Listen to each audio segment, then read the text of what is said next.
चलिए, आज कोशिका के अंदर की एक बहुत ही कमाल की दुनिया में झांकते हैं। हम बात करने वाले हैं कोशिका की दो सबसे जरूरी मशीनों के बारे में, एंडोप्लाज्मिक रेटिकुलम और गोल्जी उपकरण। देखते हैं कि ये दोनों मिलकर पूरा शो चलाते कैसे हैं। तो सवाल ये उठता है कि एक जिंदा सेल के अंदर आखिर होता क्या है। देखिए, ये कोई शांत खाली जगह तो बिल्कुल नहीं है, बल्कि इसे एक बहुत ही बिजी शहर की तरह समझिए। एक ऐसा शहर जो कभी सोता नहीं, जहां हर पल लाखों चीजें हो रही हैं। और कमाल की बात यह है कि सब कुछ एकदम परफेक्ट ऑर्डर में होता है।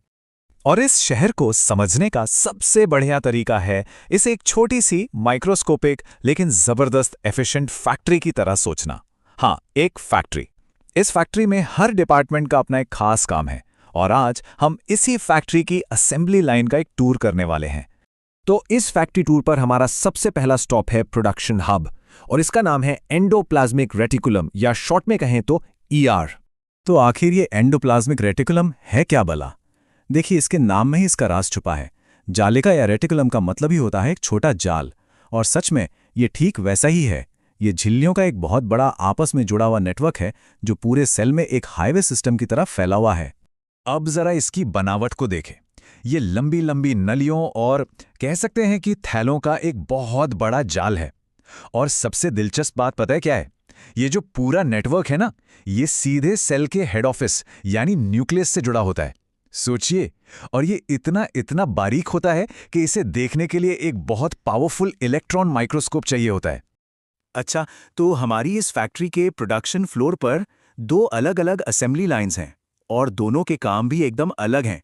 एक है रफ ईआर यानी खुरदुरी, और दूसरी है स्मूथ ईआर यानी चिकनी। तो इन दोनों में फर्क क्या है? आखिर एक खुरदरी और दूसरी चिकनी क्यों है? सारा खेल इन छोटे छोटे दानों का है, जिन्हें कहते हैं राइबोसोम। जी हाँ, यही वो पार्टिकल्स हैं जो रफ और स्मूथ ईआर के बीच का सारा फर्क तय करते हैं। इसे समझने के लिए ना, एक बहुत सिंपल सी चीज इमेजिन कीजिए। मान लीजिए आपके पास एक बिल्कुल चिकनी सतह है। अब उस पर थोड़ी सी रेत छिड़क दें, क्या होगा? वो सतह फौरन खुरदरी हो जाएगी, है ना? बिल्कुल। ईआर के साथ भी एग्जैक्टली यही होता है।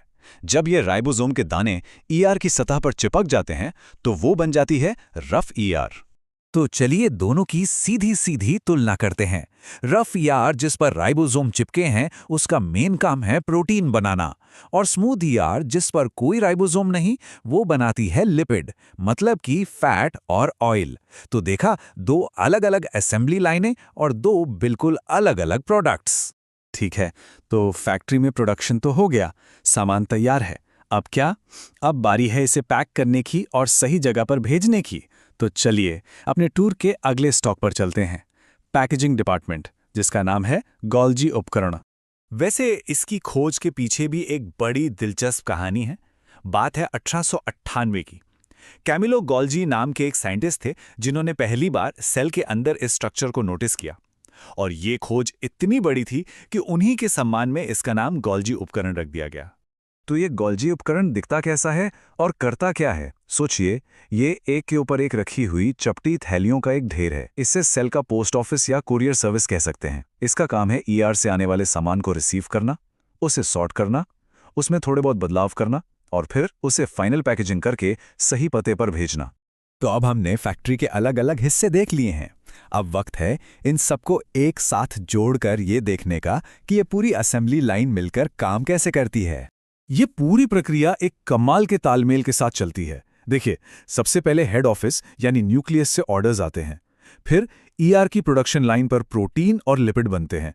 इसके बाद ये कच्चा माल पहुंचता है गोल्जी के पैकेजिंग डिपार्टमेंट में। यहां इसे फाइनल टच दिया जाता है, छोटे छोटे पैकेट्स में पैक किया जाता है, और फिर सेल के अंदर या बाहर जहां भी इसकी जरूरत होती है, इसे शिप कर दिया जाता है। तो ये बात समझना बहुत जरूरी है कि ईआर और गोल्जी ये कोई दो अलग अलग चीजें नहीं हैं।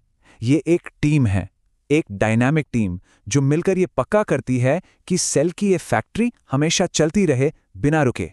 सच तो यह है कि इनके बिना कुछ भी नहीं हो पाएगा।